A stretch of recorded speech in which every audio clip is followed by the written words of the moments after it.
मेरा नाम रश्मि है। मैं एक गरीब परिवार से ताल्लुक़ रखती हूँ। मेरे ससुराल में जॉइंट फैमिली थी। हम सब लोग एक साथ ही मिलकर रहते थे। मेरी बेटी को अपने चाचा से इतना ज़्यादा प्यार था कि वे अपने चाचा के हाथ से ही रात को खाना खाया करती थी। और अगर मैं उसे अपने हाथ से खाना खिलाती भी थी तो वह रोने लगती थी। चाचा भतीजी में इतना ज़्यादा प्यार देखकर मैं भी बहुत ज़्यादा खुश रहती थी।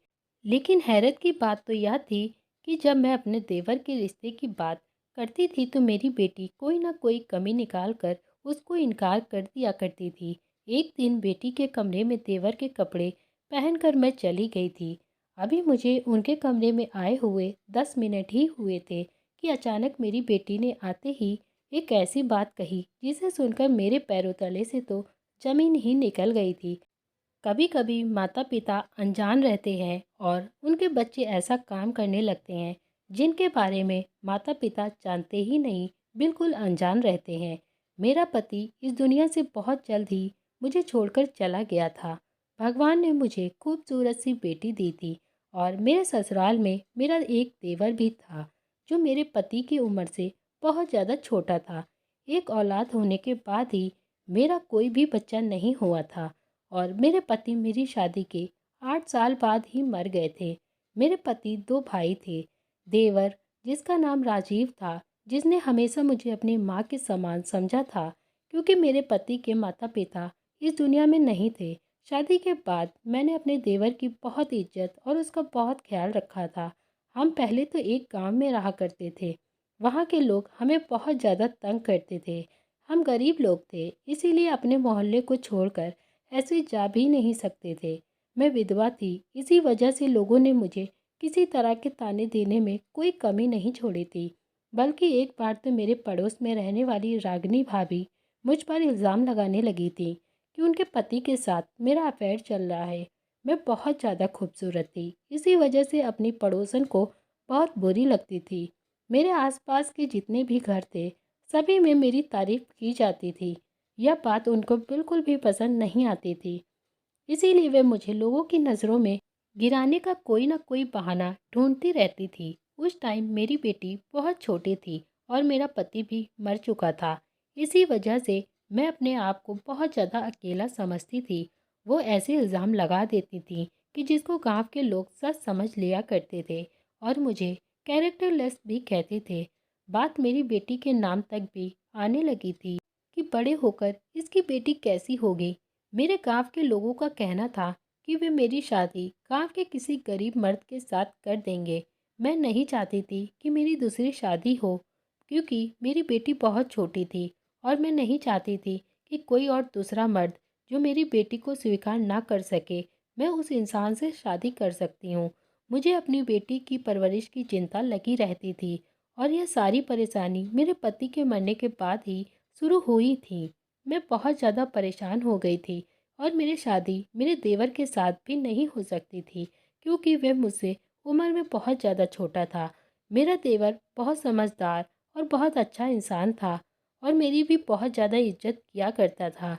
लेकिन मैं उससे शादी नहीं कर सकती थी क्योंकि रागनी की वजह से मेरी काफ़ी बेइज्जती हो चुकी थी।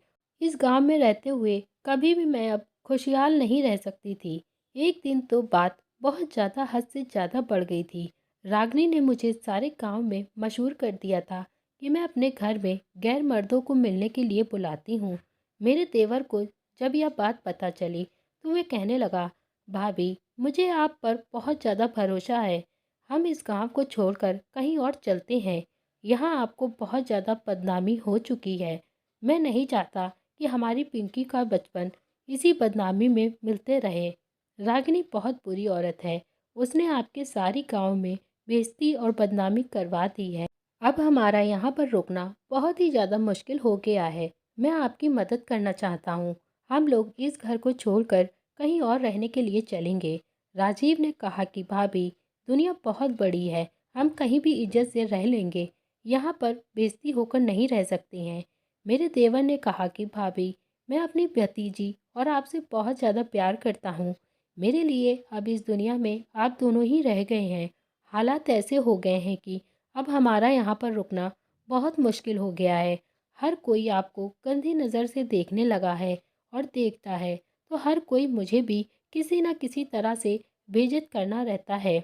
रागिनी ने सारे गांव में मुझे तो कैरेक्टरलेस साबित कर ही दिया था।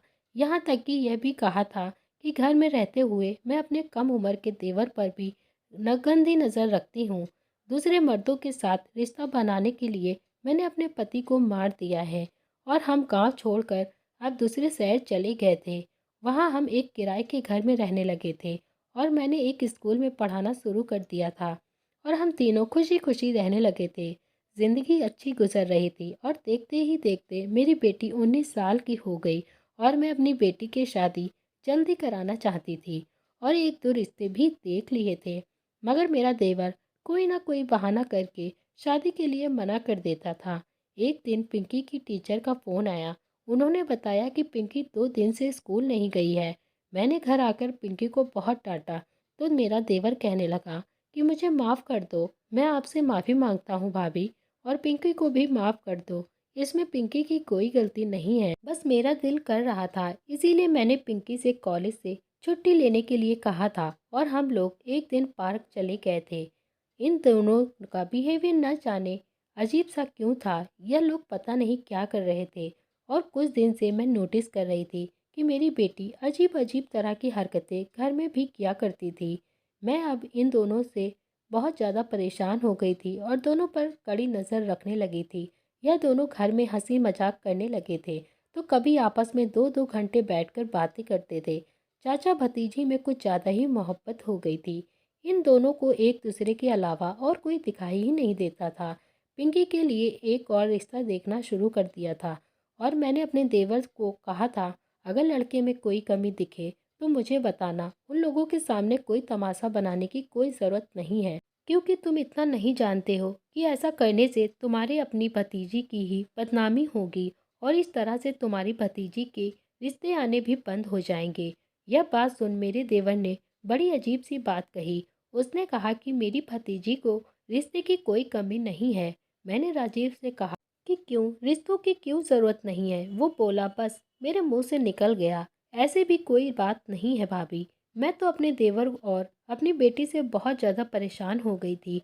पता नहीं यह क्या करते थे, इनके दिमाग में क्या सोचते थे, और यह मेरी ही वजह से हुआ था कि मैंने अपने देवर और अपनी बेटी को कुछ ज़्यादा ही छूट दी हुई थी।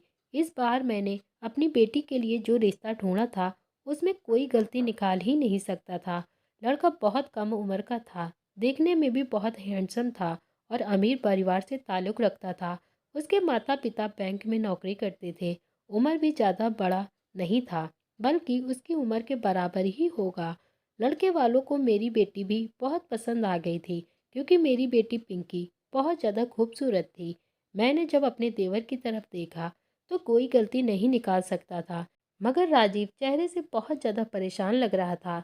लड़के वालों ने कहा कि हमें आपकी बेटी बहुत पसंद आ गई है और हम जल्द से जल्द मंगनी की रस्म करना चाहते हैं।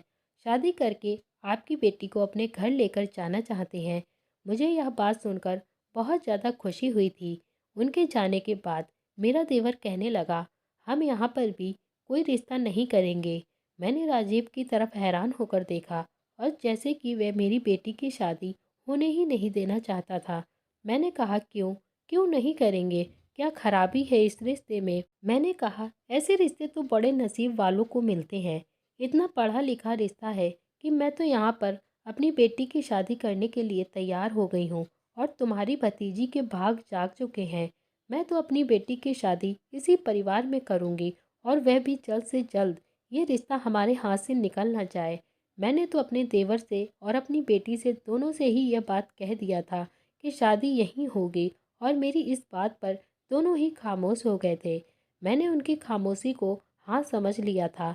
मैं लड़के वालों के घर जाने की तैयारी करने लगी थी।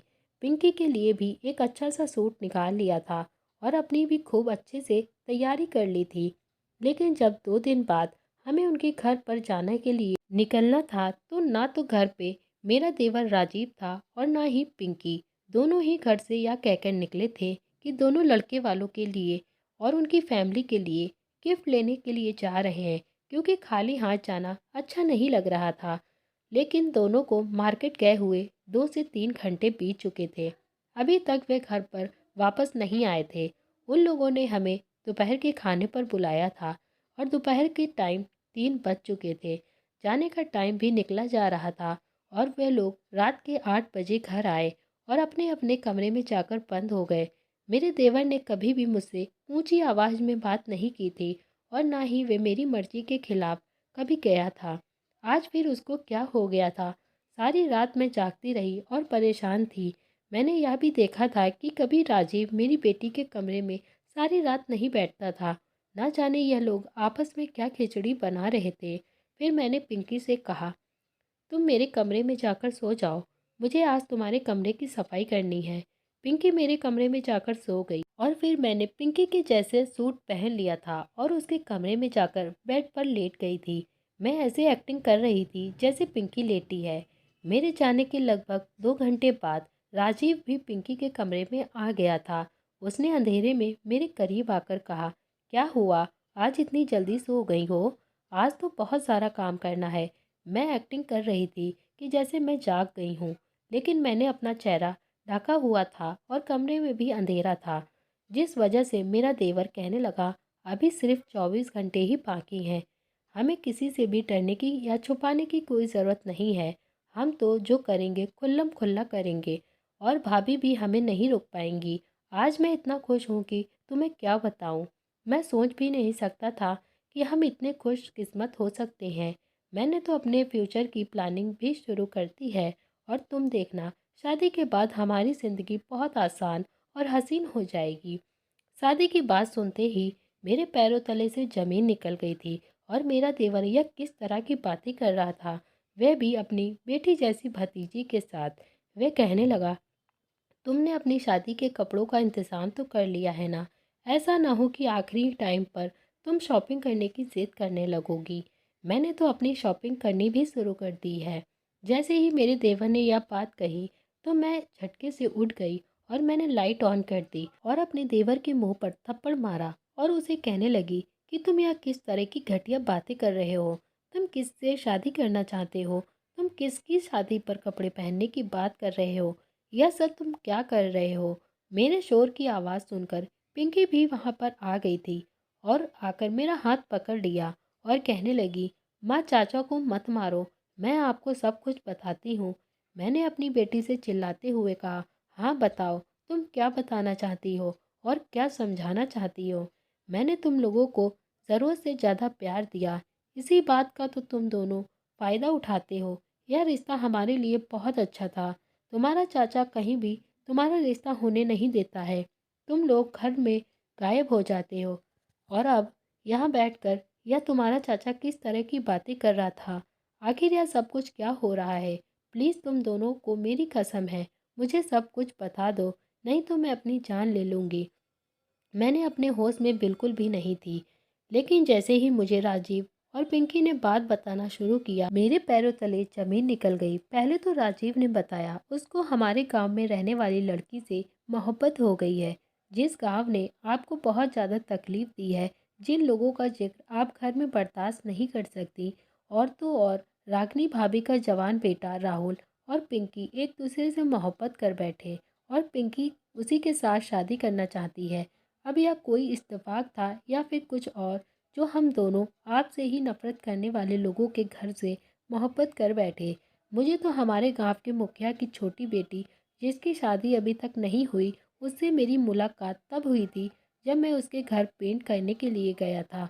वहाँ पर हुई थी और देखते ही मुझे उससे प्यार हो गया था और इसी तरह से हम दोनों का प्यार बहुत गहरी मोहब्बत में बदल गया था। और रागिनी के बेटे राहुल की मुलाकात पिंकी के कॉलेज में हुई थी। इसी तरह से इन दोनों की दोस्ती भी मोहब्बत में बदल गई थी।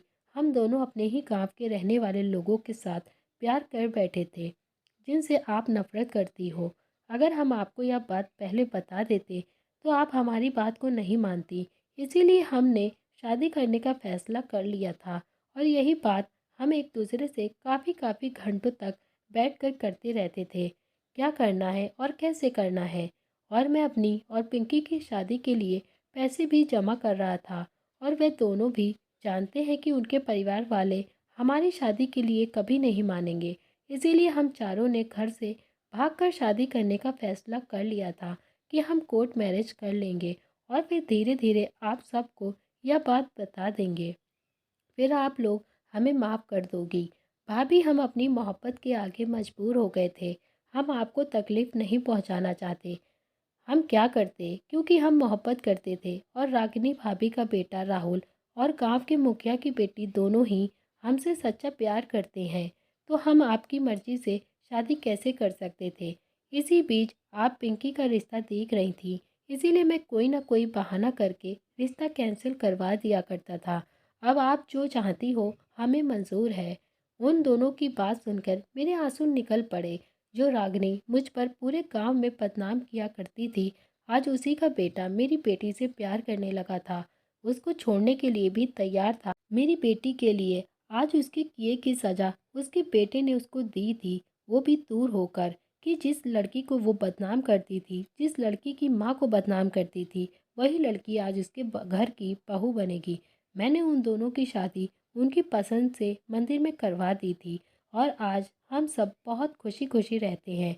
ऐसा तेवर हर किसी को मिले जिसने मेरी बेटी को बाप की तरह समझा और प्यार दिया। कभी कभी हम कुछ ऐसा करते हैं जिससे बाद में हमें पछताना पड़ता है। दोस्तों, क्या लगता है आपको, मैंने सही किया या गलत? अपनी राय कमेंट बॉक्स में लिखें। और अगर कहानी पसंद आई हो तो प्लीज़ चैनल को सब्सक्राइब करें, वीडियो को लाइक करें और अपना ढेर सारा प्यार और सपोर्ट दें। धन्यवाद।